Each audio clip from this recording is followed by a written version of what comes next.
Созақ районунун тургуну Аттокур Асанбеков кезинде иштеткен чабан үйү делген имаратты 19 жылдан бери талашып келет. Айтымында 1994 жылы чабан үйү мектепке убактылуу китепкана катары пайдаланууга берип турган, бирок кийин кайра ала алган эмес. Көз каранды эмес комиссия деп айтылат ал чындыгында. Буга эч ким килеше да албайт.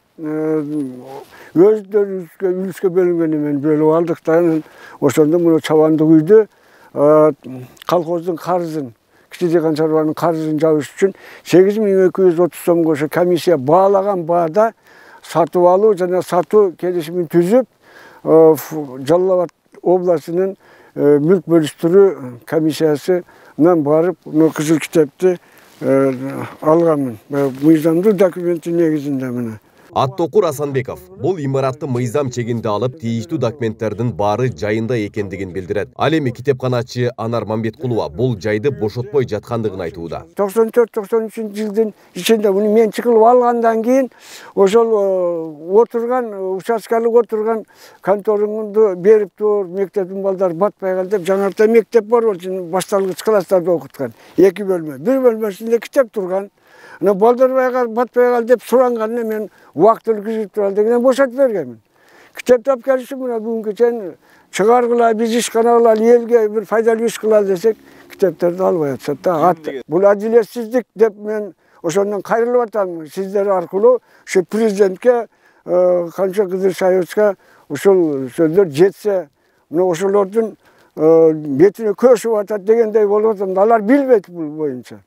Мыйзамсыз документтер жок, жөн эле бир айылдык кеңештин буйругун чыгарып алышып эле ушу бизге берилген деп неме атат. Айылдык кеңештин акысы жок деп бирөөгө бөлүнгөн мүлктү жөндөн жөн эле жең ичинде жазып койсо боло береби. Ал эми тургундар болсо бул чабан үйүн Аттокур Асанбеков иштетип келгендигин айтап, мыйзам чегинде ээси катары көрсөтүшөт. 97-жылга чейин мен бухгалтер болуп иштеп турдум. 97-жылы бөлүмдө ошол комиссия эл шайлаган комиссиянын ичине кошулдум. Ошондо ошо кыймылсыз мүлктөрдү колхоздун ошол кезде кийин дыйкан чарбадан колхозго өттү. Колхоздун карызына, мамлекеттен алган карызына чегериш үчүн эл макул болду. Макул болгондо ар жерлерди баалап, ошо комиссия түзгөн баа менен ошо карызга чегерди. Чегерген кезде ошол жер 8300 бекен, 8000 бир нерсе. 8230 болуп, ошолну эч ким алган эмес ошол кездечи. Себеби элде ала турган акча жок болгон. Бир кой 250 сом болгон базарда. Анан буну 8000ге алыш үчүн бир 30 кой сатыш керек. 30 кой эч кимде болгон эмес. Эми болгондорго көпчүлүгүбүздө болгон эмес да. Нанга зорго акча таап жашаган кез болгон. Ошол кезде бул эч ким албай калганда бул кишиге комиссия зордо ыйгарган. Мүлктөр бөлүнгөндө да ушу кишиге бөлүнгөн, ушу бизге. Бөлүнүп, ушунун эсебинде турган. Анан кайсы убакта бул этек болуп кеткенин билбейм, эме чындыгын айтыш керек. Бул экетиге булар ортодон чыгарып эле сельсоветтен 94-жылы чечим чыгарып алышып эле сельсоветке карабайт бул өзү. Сыртынан караганда китепкана катары көрүнбөгөн бул жайда Клара Төлөгөн кызы иштеп жатат. Айыл өкмөт тарабынан китепканачыга айына 7200 сомдон маяна берилет. Азыркы мезгилде Төлөгөн кызы Клара деген иштеп атат. 2019 жылы июнь айынан мурунку Мамбет Айыпова анар эжеге пенсияга чыгып кеткен. Азыр ордуна иштеп атат. Чабан үйү делген имарат китепкана катары айыл өкмөттүн балансында эместигин адистер айтышты. Кызкөл айыл өкмөттүн балансында турбайт. Мурда жанакы мектепте окуучулар класстар жетишпегендигине байланыштуу берилген экен. Кийин азыр библиотека жайгашкан. Биздин Кызкөл айыл өкмөттүн балансында турбайт.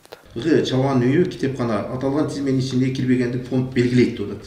Ал эми экинчи тараптын мыйзамдуу өкүлүмүн деген Кубат Мамбеткулов бул имарат апасы Анар Мамбеткуловага 27 жыл мурун өткөнүн айтууда.